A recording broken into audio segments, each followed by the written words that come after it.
a very good CV that you can use to apply for your nursing jobs or your senior carer jobs. I've gotten a lot of requests about this, and I am going to actually take my time, show my screen, and show you a good example of a CV. I'm not a recruitment expert, but I'll show you a CV that I know is presentable. Hi, Linda Eze here. Welcome back again to today's video. I'm going to be showing you how you can make your own CV today. If you are seeing me for the first time, my name is Linda Eze. I'm a registered nurse and I work in the UK. So if you are here for the first time, please subscribe and hit the bell icon. Please subscribe. A lot of people watch my videos, but they keep coming back to watching my videos without subscribing. I see that in my analytics, and please subscribe if you are one of those people, because so many people will be able to see my videos if people are subscribing and also liking and sharing my videos. So I'm going to be sharing my screen now. Let's go. So you just need to go to myperfectcv.com. So in this website, you just discover that they have lots of very good templates that you can use to build your own. So what you do is just click on create my CV, and then you choose a particular template that you feel is usually just go for the first one, this very first one, the traditional two. So I choose it because it works very well for the kind of CV that nurses use. So you can go with that as well if you want to, or you can choose any of these templates here. I believe they will all end up being very good. So you create a new CV, then you are going to be prompted to log my name and my surname. I already have an account, and as you can see at the left hand corner, you're already seeing my name and my.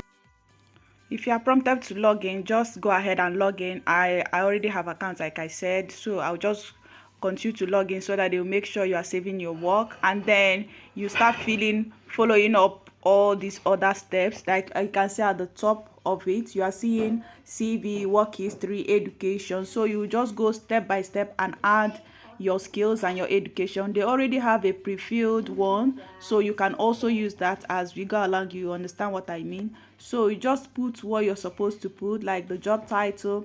They have already senior care assistant there. They also have nurse, staff nurse band 5, so they already have that. Then if you can see, for you to put your what you were doing, your roles and responsibilities, they already have that for a band 5 nurse. So what you just do is just click on each of them. You can edit it if you don't want some of the things that they put there.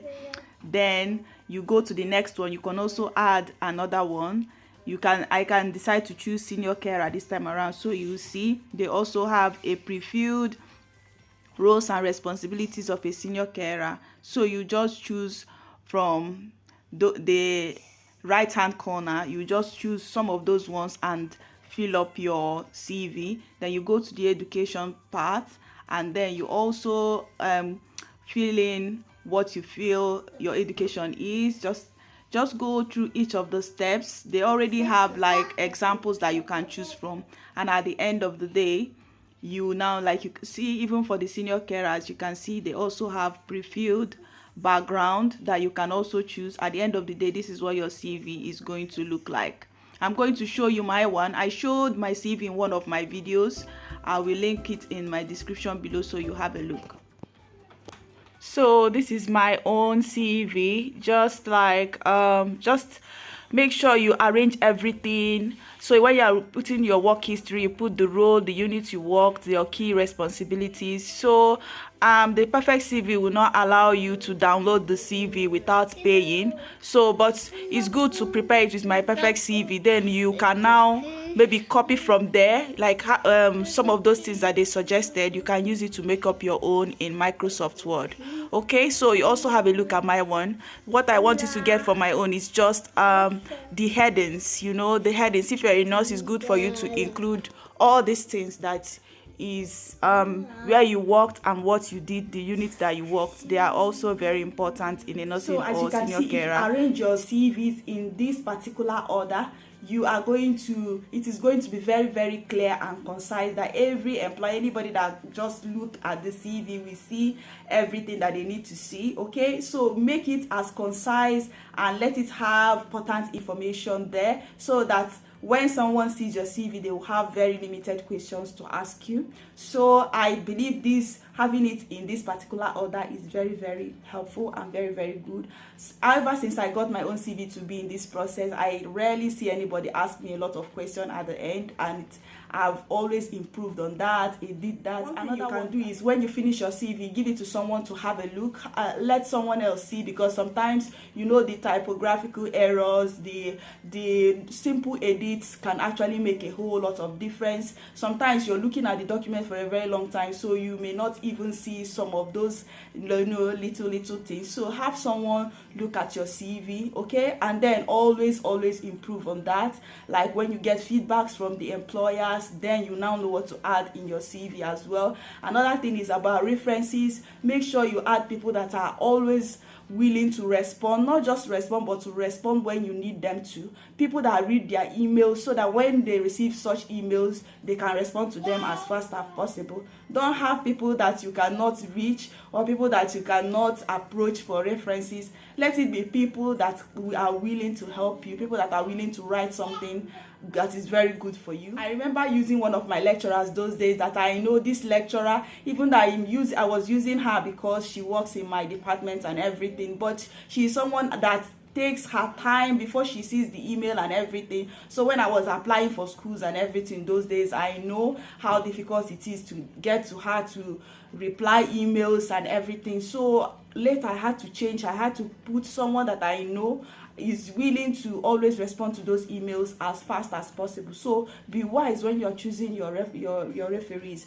Choose someone that will respond to emails, that always read their emails and are willing to support you anytime, so that you will not say, oh, because I'm applying to all these people, then he or she will need to always respond and everything. Someone that is willing to help you in your dream. Find someone that can help. It's helpful to have a valid email address that you can always see. Like email address that has your name is better. I don't really have one that has my professional email doesn't really have my name, but I have used it for a long time, so I stuck with it. But I know the best thing is the one that has your name and your surname, so it's easy that way. And have a Gmail account is actually preferable than having, or a Gmail account or work address, or work email address is better than Yahoo account. So because it's more secure, that's my opinion. I think some people think Yahoo is also secure, but I know Gmail accounts are also wonderful.